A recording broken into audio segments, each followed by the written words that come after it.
దేవుని చిత్తం కోసం నేల మట్టుకు తగ్గిపోవటానికి సిద్ధంగా ఉన్నానన్నాను. ఎందుకంటే ప్రభువా ప్రభువా అని పిలిచే ప్రతి ఒక్కడు పరలోకంలో అడుగు పెట్టడట.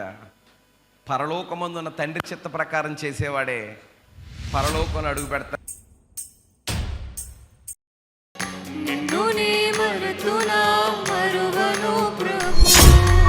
టు బి ఆనెస్ట్, తన ఫోటో చూడగానే పెద్ద ఏం నచ్చలేదు. ఎందుకంటే హైదరాబాద్లో అంత మోడర్న్ ట్రెండ్ చూసొచ్చాను కదా, నాకు పెద్ద ఏం అనిపించలేదు.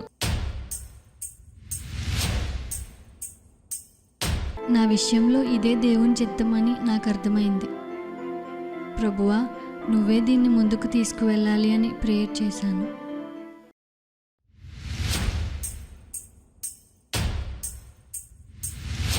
క్రైస్తవుడికి కులమేంటి?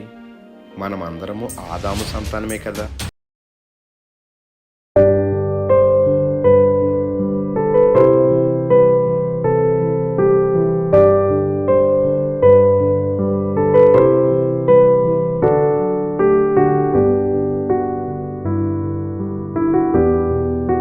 హలో, మీరు ఎక్కడున్నారండి? మేము వచ్చేసాం. లోపలే ఉన్న, వచ్చేయండి. ప్రైజ్ లార్డ్ అండి. Praise the Lord. తిను నా ఫ్రెండ్ పరిమిళ, వైజాగ్లో జాబ్ చేస్తుంది. Praise the Lord sister. Praise the Lord brother. ఏదో ఇంపార్టెంట్ మ్యాటర్ చెప్పాలన్నావు, ఏంటి? అది Jan 6th నా మ్యారేజ్. మీరు తప్పకుండా రావాలి. ఏంటి? Jan 6th? అయ్యో. అయ్యోనా, ఏమైందండి? అది నా మ్యారేజ్ కూడా ఆ రోజే. నువ్వు తప్పకుండా రావాలి. అవునా? మ్యారేజ్ అంటున్నారు కదండి, తప్పకుండా వస్తాను. సర్లే, నువ్వు వస్తానంటున్నావు కదా, నేను కూడా వస్తా.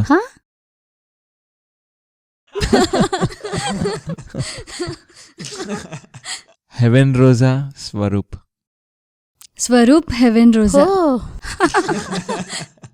దేవుడు సిద్ధపరిచిన వ్యక్తి అని చెప్పావు కదా, తినేనా? అవును. రోజా, నాకు కూడా మ్యాచెస్ చూస్తున్నారు. మీరు దేవుని చిత్తాన్ని ఎలా తెలుసుకున్నారో చెప్తే నాకు కూడా హెల్ప్ అవుతుంది. దేవుడు తన చిత్తాన్ని ఒక్కొక్కరి విషయంలో ఒక్కొక్కలా తెలియజేస్తాడు. నాలాగే నీకు చెప్తాడని అనుకోకు, కానీ నాకెలా చెప్పాడో నీకు చెప్తాను. 2020లో నేను ప్రేయర్ చేసుకుంటుంటే నా మ్యారేజ్ కోసం ప్రేయర్ చేయమని దేవుడు నన్ను ప్రేరేపించాడు. కానీ అప్పటికి నా ఏజ్ 18. అప్పుడే మ్యారేజ్ కోసం ప్రేయర్ ఏంటి అనుకున్నాను. కానీ పదే పదే దేవుడు ప్రేరేపిస్తుంటే ప్రేయర్ చేశాను. నెమ్మదిగా దేవుడు నా మ్యారేజ్ కోసం మాట్లాడడం మొదలుపెట్టాడు. తన నేమ్ ఎస్తో స్టార్ట్ అవుతుందని చెప్పాడు. నాకు డైరీ రాయడం అలవాటు, అందుకే ఆ విషయాన్ని డైరీలో రాసుకున్నాను. తనిప్పుడు హైదరాబాద్లో ఉన్నాడని దేవుడు చెప్పాడు, రాసుకున్నాను. తనకేదో ప్రమాదం జరగబోతుంది, ప్రేయర్ చేయని దేవుడు నాతో మాట్లాడాడు. అప్పుడు నాకు చాలా బాధగా భయంగా అనిపించింది. ప్రేయర్ చేసుకున్నాను. తన పేరు అడిగేదాన్ని. ఒకసారి ఒక వచనం చూపించాడు, తీసి చూశాను, కానీ నాకేం అర్థం కాలేదు. అయినా అది రాసుకున్నాను.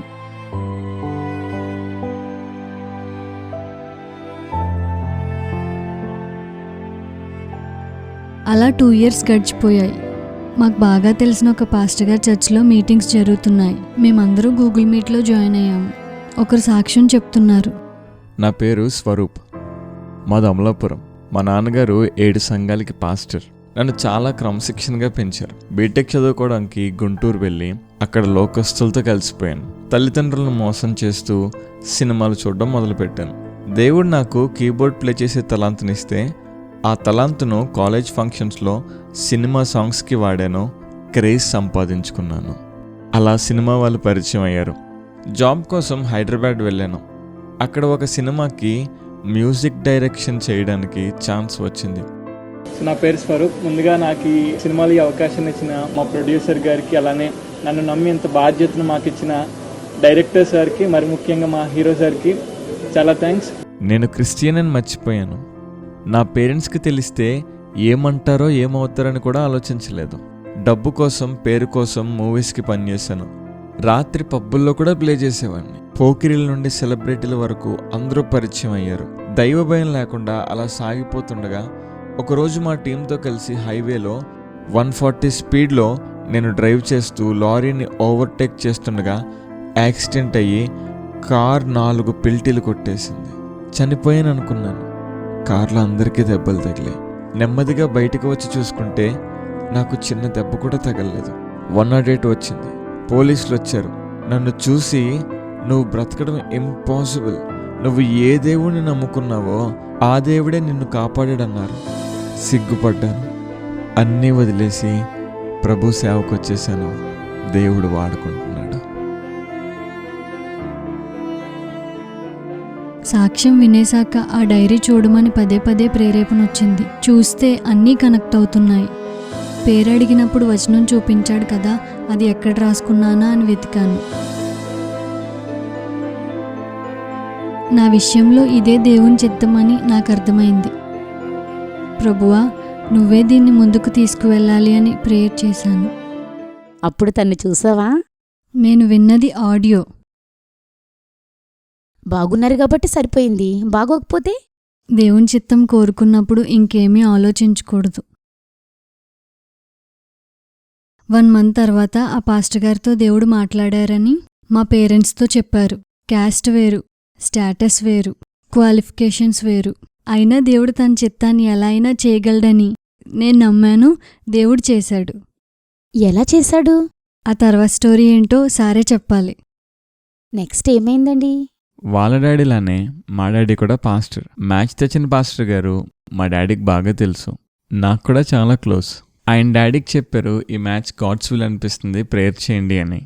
అదే టైంకి మేము ముమ్మడివరంలో చర్చ్ కట్టడం వల్ల చాలా బిజీ అయిపోయాం. మమ్మీ డాడీ అయితే చర్చ్ అయ్యేంత వరకు ఫాస్టింగ్ ఉండిపోయారు. రోజుకొక్క పూటే ఫుడ్. మ్యారేజ్ విషయం తర్వాత చూద్దాం అనుకున్నాం. అంతలో నాకు చాలా ప్రపోజల్స్ వచ్చాయి. ఒకరు 3 కోట్లు కట్నం ఇస్తామని, ఒకరు పెద్ద మినిస్ట్రీ అప్పగిస్తామని, ఇలా మా క్యాస్ట్లోనే చాలా వచ్చాయి. ముందు చర్చ్ కంప్లీట్ చేయాలని ఇవేమీ పట్టించుకోలేదు. అలా జరుగుతూ ఉండగా దేవుడు సిద్ధపరిచింది ఆల్రెడీ మాకు చెప్పినట్లు మా నాన్నగారికి దర్శనం వచ్చిందంట. మమ్మీ డాడీ షాక్ అయ్యారు, కానీ చర్చ్ కన్స్ట్రక్షన్లో ఉండిపోయాం. అంతలో మా చర్చ్లో కరుణ గారు అనే ఒక సిస్టర్కి విజన్ వచ్చిందని మమ్మీ డాడీలతో షేర్ చేసుకున్నారు. అందులో మీ కోడలు వాక్యం బాగా చెప్తుందని, మీ క్యాస్ట్ కాదని, ఆమెకు జడ పొడవుగా ఉందని చెప్పారట.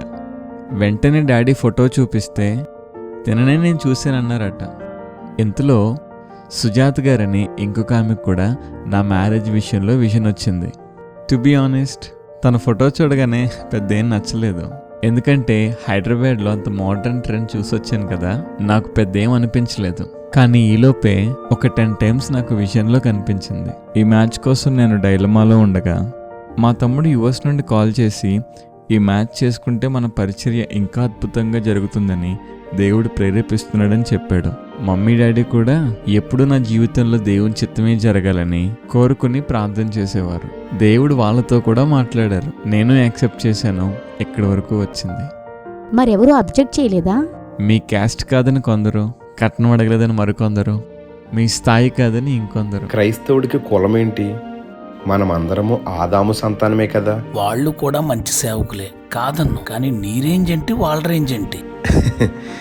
రేంజ్. ఒకప్పుడు నేను రోడ్డు ప్రక్కన టిఫిన్ అమ్ముకునేటువంటి వాడిని. ఇప్పుడు నేను ఎంతైనా ఎదిగొండొచ్చు, కానీ ఒకప్పుడు స్థితిని మాత్రం నేను ఎప్పటికీ మర్చిపోను. ఎవరేమన్నా ఏం చెప్పినా మమ్మీ డాడీ దేవుని చిత్తమే జరగాలని డిసైడ్ అయ్యారు. దేవుని చిత్తమే చేస్తున్నారు.